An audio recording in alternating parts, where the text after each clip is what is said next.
Good morning, guys. My name is Srivaldan. So, today I'll be talking about Siamese networks and how to build and use a network for question similarity detection in Siamese networks. Now, the first key point is learning what Siamese networks are. Siamese networks are artificial neural networks designed to measure similarity between two inputs. Originally developed for signature verifications, ensuring authenticity through similar measurements, but now it has evolved through advancements in AI technology to incorporate question similarity too. They learn a similarity function that outputs a score indicating how similar two entities are. In question duplicate identification, they acts as if two questions are duplicates based on what they have learned, excelling in various comparisons and pairing tasks beyond just question duplications, showing their versatility. Now, understanding question duplicate identification. Now, before this, let's see what a basic Siamese model is. The Siamese function builds a Siamese model architecture. Now, let's learn what a Siamese function actually does. It first constructs a model with two identical branches per se. Branches, each branch consists of a text vectorizer layer for input processing, an embedding layer for word processing, an LSTM layer for feature extraction, a global average pooling layer for output aggregation, a normalization layer for L2 normalization. Now, and then we create a diagram to visually represent the code that we have created. This is the first program that we do in the grade assignment in Siamese networks course. Now, what is the purpose of question identification? To maintain context quality on platforms by preventing redundancy. For example, a single question can be asked in several different ways, hence it is redundant to have multiple copies of the same thing essentially. Frees up space and reduces redundancy. Now, challenges faced. Varying phrasing synonyms complicate the identification problem. Like the same thing can be said in several different ways. We can probably use sarcasm and literary tools to change what the question composition is, but essentially the core essence will not be changed. So it's very complicated.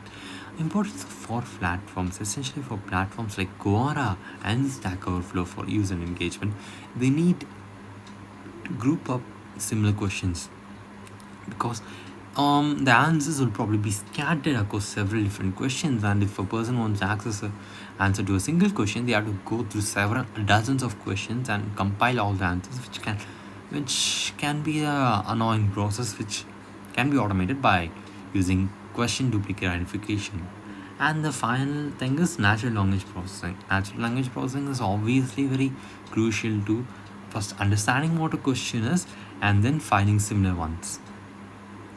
Okay, next we study about the loss function that we used.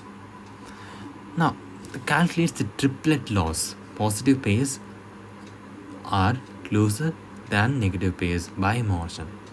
Like for example, in a 3D-dimensional vector space, similar words are categorized closer together. Same way, similar sentences are categorized closer together. In 3-dimensional space, the vectors, the x, y, z vectors that determine the location of the algorithms, group them together similarly. That is vectorization. Now, in the triplet loss function, essentially calculates what is the distance between them. Distance between two pairs of questions. Now, if the distance is less than a certain margin, then it is a positive pair. If the distance is larger, then it is a negative pair. That is, the questions are not similar enough.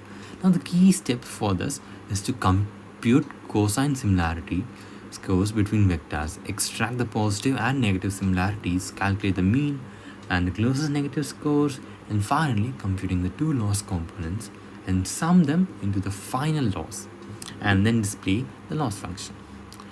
And then finally, what is the architecture of Siamese model? Two identical subnetworks input questions, that is branches, fixed length vector output, outputs of a certain representation for each input, shared parameters. Both subnetworks share the same parameters and weights for consistent transformation. Outputs are classified using cosine similarity, Euclidean distance, or learn metrics.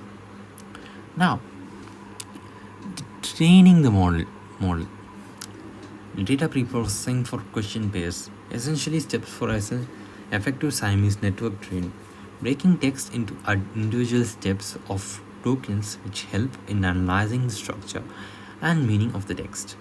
Then we eliminate the common words, then reduce them to their base forms. There's essentially reduction. Like for example, reducing to the root form, converting text to lowercase using technologies such as word2vec or glove to transform text into numerical vectors. Then training Siamese network. We use input pairs for training, and for losses, like as I said previously, we use triplet loss. And the input performance evaluation. Evaluation metrics for model. We use accuracy and precision. In our model graded function, we mainly used accuracy and precision as the criteria. Now, we need an extensive data set. For example, several 100,000 pairs of questions for training a proper Siamese duplicate question evaluator. And the high performance accuracy, we need at least 80% or more than that. That challenges and limitations of Siamese networks. Now, as I said before, Siamese networks have several challenges to overcome. For example, sarcasm and irony. To robots, to cold machines, they just see the words themselves, not the meaning behind those words. So they essentially can't differentiate what sarcasm is. And data imbalance, the presence of non-duplicate pairs than duplicate pairs can skew the model's learning process. So this is why we remove the non-duplicate pairs during the processing. And semantic understanding.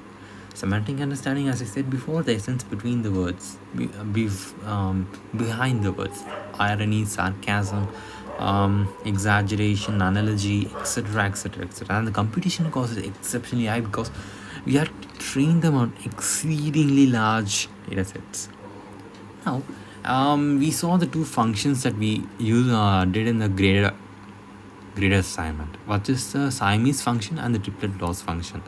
As a conclusion, we will see the three other functions that we used, which is train model function.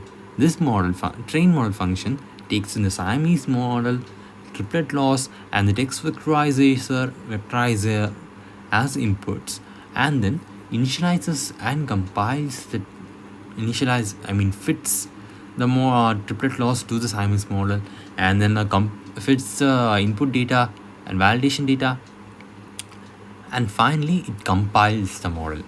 And after it trains the model, we get the result as accuracy and precision. Now, we have successfully built a Siamese model, a loss function, and we have trained the model. Now, the last step we have to do, last two functions we learned is classification and prediction. Now, the first classification. Now, first we test the model's performance by comparing predicted labels with actual labels. Steps: split the predicted output into two vector representations, compute the cosine similarity, and applies them to the threshold to classify results, calculate accuracy and confusion matrix for evaluation. Now, this was actually a tricky part because I did not know what were rubrics that they required for the test part. But eventually I prevailed. Results clarifies how to interpret the confusion matrix for true positives, false negatives, true negatives, etc., etc., etc. Now, visually, example of confusion matrix layout. We got the results in a visual manner so that we can learn intuitively how the process worked. Now, the final thing we learned is prediction. The final grade assignment was prediction.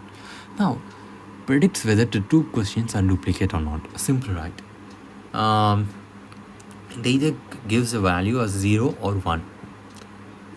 Now, generates predictions using the Siamese model, extracts text to extract it. The Siamese model was already trained by the trained model function. Remember, it uses that model to generate predictions, extracts the text vectorizations for both inputs, and computes the cosine similarity to determine if these exceed a defined threshold, and returns Boolean result that is true for true, they both are similar, and false for no, they are not similar duplicates. Now, the highlight of this is a simplified code for generating predictions and calculating similarity. Now, that is it for today's video presentation. Thank you, guys.